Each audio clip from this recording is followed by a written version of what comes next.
Hello and a very good evening. You're watching the news tonight on Rajya Sabha television. Here are the headlines. President Ramnath Kovind appoints new governors for Assam, Tamil Nadu, Bihar, Arunachal Pradesh, Andaman and Nicobar Islands and Meghalaya. Tamil Nadu gets a full-time governor after 1 year.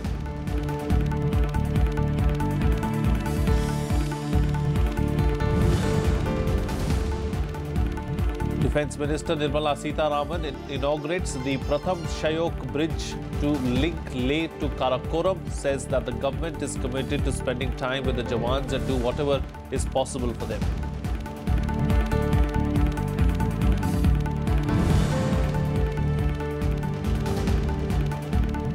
Nation celebrates Dussehra. Prime Minister Narendra Modi asks people to pledge a positive contribution towards the country till 2022. President Ramnath Kovind urges everyone to incorporate Lord Rama's ideals in their lives.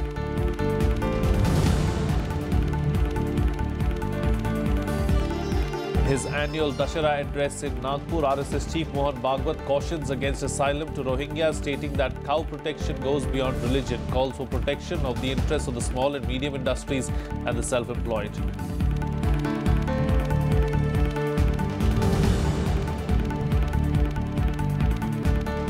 And Catalonia prepares for all-important referendum on independence on October 1st. Spanish government calls it illegal and sends thousands of police reinforcements to dismantle infrastructure needed for the vote.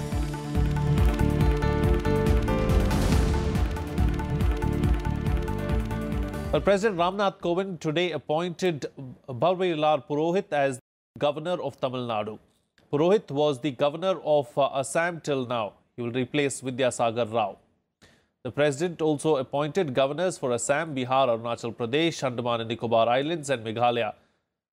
Satyapal Malik was appointed as Bihar governor, while Jagdish Mukhi was appointed the governor of Assam. Brigadier B.D. Mishra, retired, is the new governor of Arunachal Pradesh, while Sri Ganga Prasad is the governor of Meghalaya, and Admiral retired Devendra Kumar Joshi will take charge as governor of Andaman and Nicobar Islands.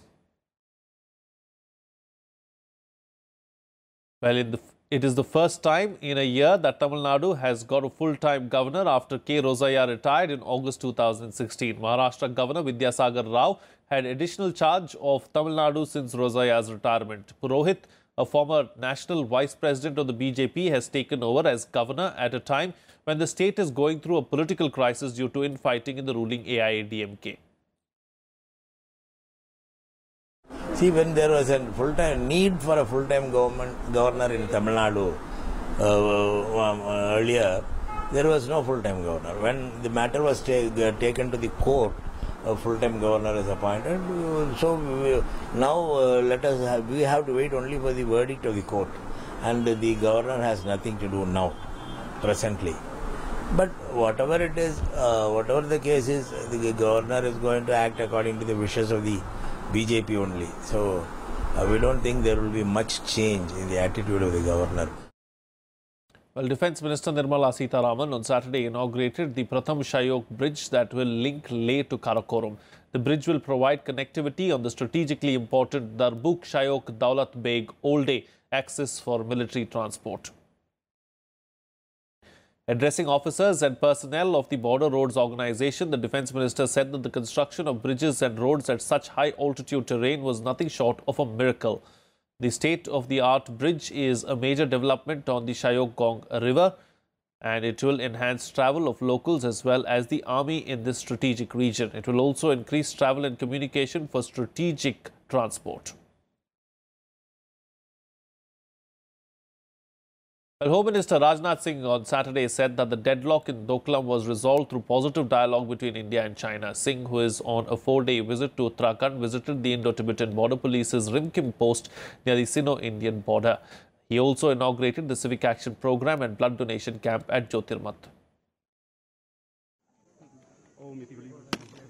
Home Minister Rajnath Singh on Saturday celebrated Dussehra with the Jawans of the Indo-Tibetan Border Police in Uttarakhand's Jyotirmat. Interacting with the ITBP Jawans at the border outpost, Rajnath said the Sino-India border dispute can only be resolved through a structural dialogue and a positive approach.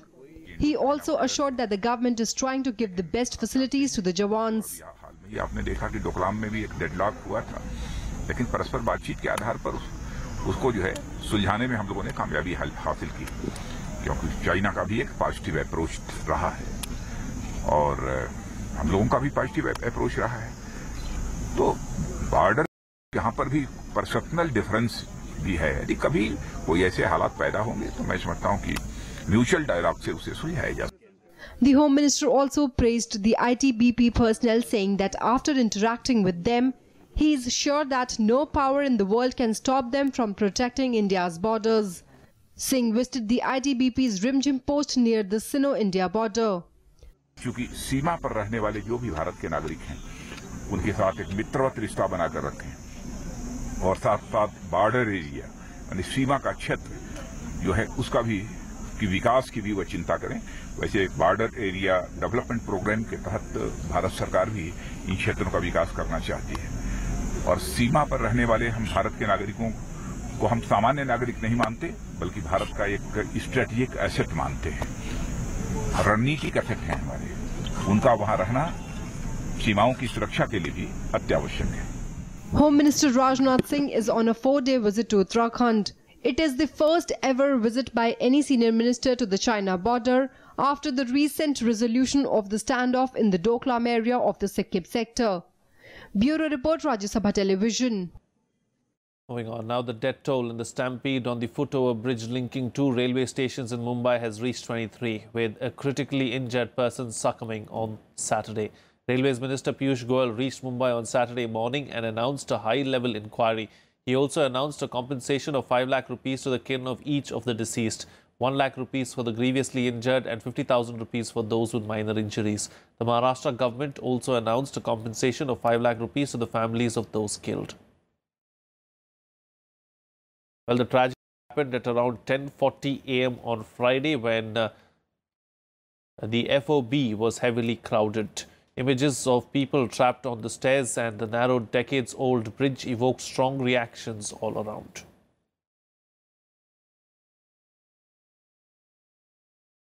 Well, RSS Chief Mohan Bhagwat spoke on a range of issues at the organization's traditional annual Dashera rally in Nagpur today. In his speech, he took a dim view of the influx of Rohingya refugees in India and said any decision regarding them should be taken while keeping national security in mind. The annual Vijayadashmi speech of RSS Chief Mohan Bhagwat touched on several issues that are part of today's political discourse. Ranging from Kashmir, Rohingyas, cow protection and the economy, the Sangh Pramukh covered all dominant issues in his nearly an hour-long speech. He cautioned the government on the influx of Rohingya Muslims in the country, stressing that any decision should be taken keeping national security in mind. यहाँ अगर उनको आश्रय दिया हमने तो न केवल वो अपने रोजगार पर भार पड़ेंगे, देश में सुरक्षा पर एक संकट बनेंगे, ये बात पक्की है। Weighing in on cow protection, Bhagwat said rearing of a cow is not a matter of religion, although he condemned violence in the name of Gauraksha. गौरक्षा कार्य से हिंसा का संबंध नहीं जोड़ना चाहिए, कानून और संविधान का पूर्ण पालन करके ही उसको चलाना चाहिए और चलाते हैं। इस प्रचार से चिंतित होना नहीं चाहिए। जो ऐसा उच्च पदस्थ लोगों ने कहा है, कोर्ट ने कहा है, उसकी चिंता वो करेंगे जो गुनहगार होंगे। अपराधियों को उसकी चिंता करनी चाहिए, सावधान रहना चाहिए। हमको उसकी चिंता करने का कारण नहीं। On the economic situation, Bhagwat said that the interests of small, medium industries and self-employed businesses should be protected as they make the biggest contribution to the economy. On the Kashmir issue, Bhagwat said the problems of the people who were displaced from the Kashmir Valley in the 1990s are yet to be addressed.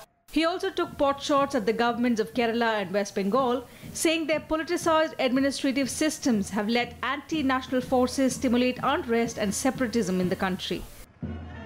अब केरल और बंगाल के समाचार किसी से छुपे नहीं है।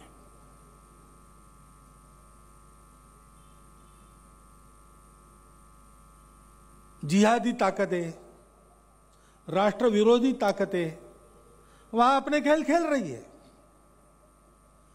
वहां का समाज उसका विरोध कर रहा है, संघर्षरत है। शासन प्रशासन वहां का उसमें जिस गंभीरता के साथ ध्यान देना चाहिए वैसा ध्यान नहीं देता है। या तो उदास रहता है, कभी-कभी ऐसा लगता है उनका साथ देता है. His remarks drew sharp criticism from the left parties. The whole country knows what is the agenda of RSS. The agenda is very sectarian, divisive, communal, fascist.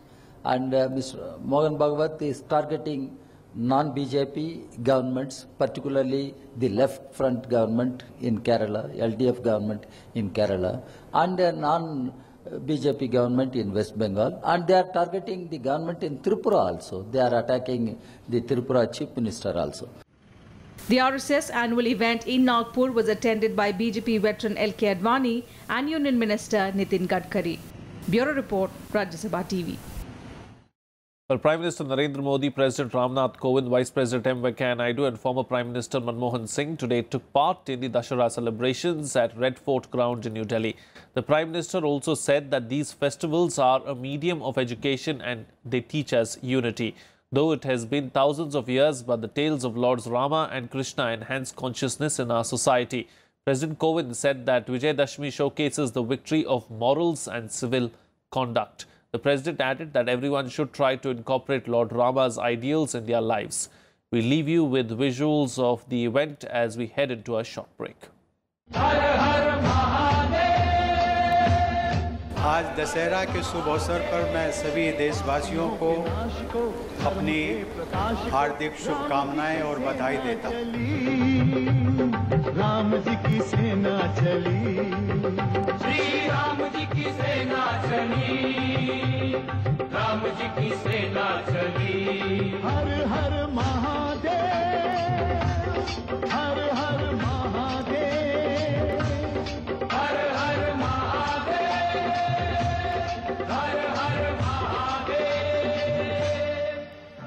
नागरिक के नाते समाज जीवन में ये जो रावण प्रवृत्ति होती है उसको विनाश करने के लिए भी समाज ने निरंतर जागृत प्रयास करने होंगे। एक नई ज्योति जली, श्री राम जी की सेना चली, राम जी की सेना चली।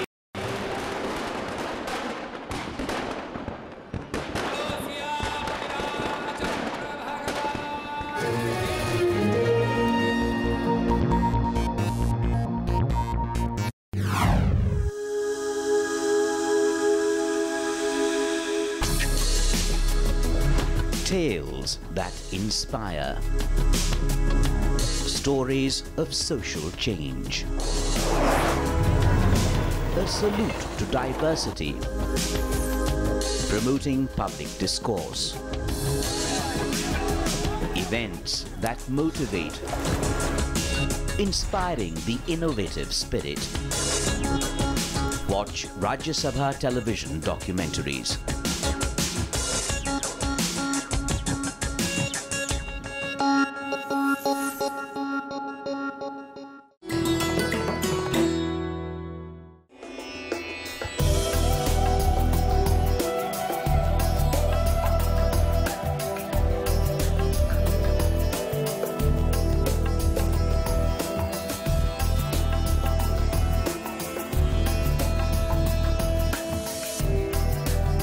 Hampi, the austere, grandiose site, was the capital of the last great Hindu kingdom of Vijayanagar. Enriched by the cotton and the spice trade, Hampi was one of the most beautiful cities of the medieval world.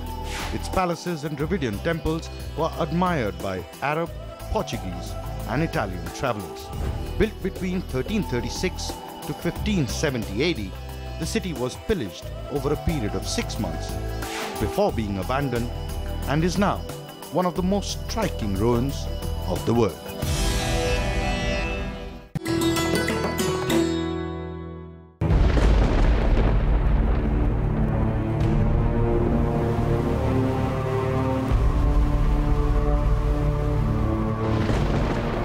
This is Kibutu in Arunachal Pradesh, East Point East on the map of India. Kibutu is dangerously close to the Chinese pressure point. We see first-hand and unseen areas of sand dunes and see how BSF is guarding this difficult territory along the Indo-Pak borderline.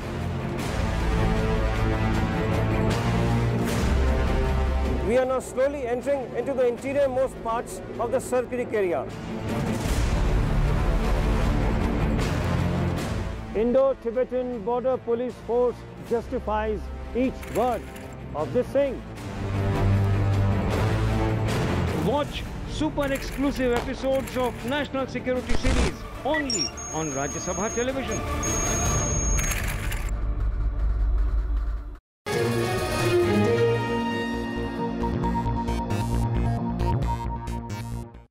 Welcome back. You're watching Rajya Sabha television. Well, Catalonia's independence referendum is due to take place on October 1st with over 2,000 voting points ready, in clear defiance of the Spanish government. As Madrid remained implacably opposed to the referendum vote, it also expressed hope that Sunday would remain peaceful. Spain is witnessing its most dramatic political crisis in decades. Since Friday, residents, mostly parents, have occupied schools in Barcelona, organizing a mass school sleepover. And they are doing this to defy a court order to cordon off schools that are scheduled to be used as ballot stations for Sunday's referendum vote. Pueda acceder a cerrar el colegio para poder ejercer nuestro voto. Es gente delante de su escuela durante que se vote y posteriormente. Tenemos que ser un volumen de gente suficiente y montante durante todo el día, desde las 6 de la mañana hasta las 9 de la noche. Que querían, y bueno, la verdad es que han venido una vez, han sido muy amables y bueno, hemos dicho que estábamos aquí dentro tranquilamente, quedándonos a dormir. La gente de fuera ha sido los primeros que los ha recibido y se han ido y han vuelto ahora por la mañana y de la misma manera. Catalan President Carles Puigdemont encouraged voters to cast their ballots on October 1 in the referendum on independence, which the Spanish government calls illegal and has vowed to stop. Que com a poble que som d'experiències amb dificultats, a cada dificultat ens fèiem més forts. Això vol dir guanyar, amigues i amics. Disposats a canviar la història, a acabar amb el procés i començar amb el progrés social, el progrés econòmic, cultural y nacional. Y empezaré diciéndoles que el próximo 1 de octubre no habrá ningún referéndum en Cataluña. Ese referéndum que fue convocado en su momento, como ha recalcado el Gobierno, lo hizo sin legalidad. La ley reguladora del referéndum y los decretos de convocatoria fueron suspendidos por el Tribunal Constitucional. Spain's central government has sent thousands of police reinforcements to stop people from voting and to attempt to dismantle the infrastructure needed to conduct the referendum. In retaliation, the Catalan government unveiled ballot boxes that are proposed to be used while protesting against the Spanish government and raising their voice for a separate state. Irresponsable que siempre han demostrado, les reiteramos la petición de que no caigan en las provocaciones de aquellos que quieren impedir el voto, y aprovechamos también para recordar que nosotros hacemos todo lo posible para que todos los ciudadanos puedan votar, especialmente para que puedan votar también aquellos que no comparten nuestros objetivos, mientras que el Gobierno español hace todo lo posible para impedir que voten incluso aquellos que estarían de acuerdo con los objetivos políticos del Gobierno español. Over 2,000 voting points are ready and Catalans are expected to go ahead and vote in the most historic referendum in Spain yet. Madrid, which claims the authority of a constitution that declares the country to be indivisible while remaining implacably opposed to the vote, also expressed hope that Sunday would remain peaceful. Bureau Report, Rajya Sabha TV. Well, U.S. Health and Human Services Secretary Tom Price has resigned under pressure from President Trump. This after an uproar over Price's use of private charter planes for government business. Price's abrupt departure was announced an hour after Trump told reporters he was disappointed in Price's use of expensive plane travel and did not like the optics of it. Price previously apologized after making 26 private flights since May at a cost of $4 lakh to taxpayers. Government officials, except those dealing with national security matters, are required to take commercial flights for work-related travel. 3 other members of President Donald Trump's cabinet are also under scrutiny for using private planes while working. Look, I think he's a very fine person. I certainly don't like the optics. As I said, we renegotiate deals. We're renegotiating trade deals. We're renegotiating, as an example, the F-35 fighter plane. I've saved hundreds of millions of dollars. So I don't like the optics of what you just saw. Well, let's now get you a roundup of some other international news in Global Buzz. The Syrian Observatory for Human Rights has reported that airstrikes killed 28 people in a village in rebel-held Idlib province overnight, including 4 children. There was no immediate response from the Syrian military about the attack on Armanaz, which is located a few kilometers from the Turkish border.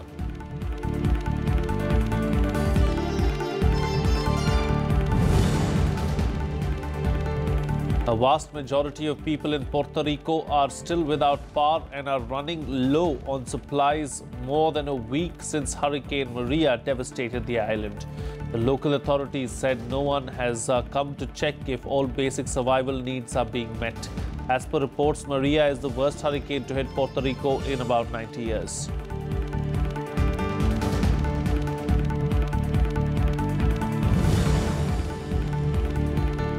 The U.S. Secretary of State Rex Tillerson today met China's President Xi Jinping.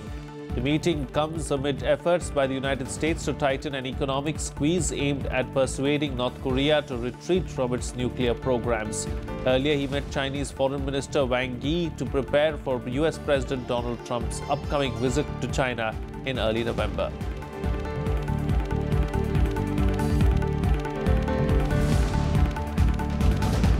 Well, here's a roundup now of some news from the world of sports in Sports Beat. The Indian football team qualified for the Asian Football Confederation Under-16 Championship, which is to be held next year in Malaysia. India finished second in their group qualifying round played in Kathmandu. India qualified as one of the 6 best second-place teams from the qualifying group matches. India beat Palestine 3-0 to collect 5 points and finished second in the group. Saudi Arabia, Hong Kong and China failed to qualify for the championships.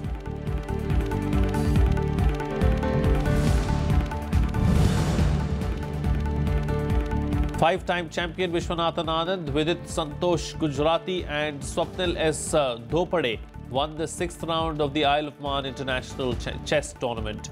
Gujarati defeated compatriot in 42 moves and will face world champion Magnus Carlsen, of Norway. Anand defeated Sethu Raman and will face American Grandmaster Lenderman Alexander in the next round. Swapnil overcame Norwegian Grandmaster Thari Aryan to face Hungary's Richard Rappo.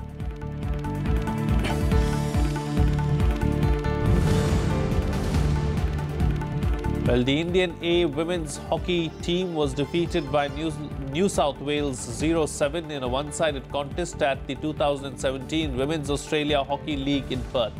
India A team failed to put up a fight against New South Wales. New South Wales took a 3-0 lead in the first quarter to put India on the back foot. New South Wales scored an 18th-minute goal to take the lead to 4-0 in the second quarter. India A will face South Africa in the next Pool B match on Monday.